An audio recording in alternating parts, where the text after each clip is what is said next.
Ivanka Trump President had zero involvement in security clearances for her and Jared Kushner Poli.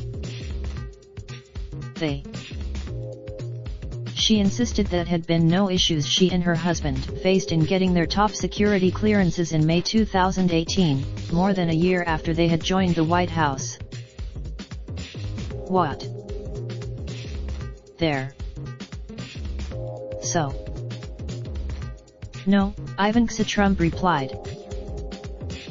The president also denied in an interview last week that he had been involved in arranging Kushner's top security clearance. Both Ivanka Trump and Kushner were operating on interim security clearances until she was granted top clearance in May, the same time Kushner had his clearance. Kushner's in February 2018, when then Chief of Staff John Kelly conducted an overhaul of the clearance system. Kushner also on his initial security clearance application that he later included in updated submissions to the FBI, but his attorney disputed that it played a role in the delay.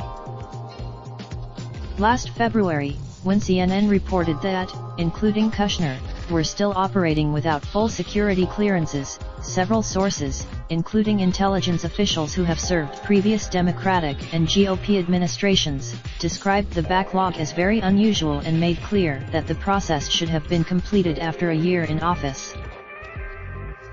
That Kushner had been initially rejected for a security clearance by two White House security specialists after his FBI background check raised concerns, but their supervisor had overruled them.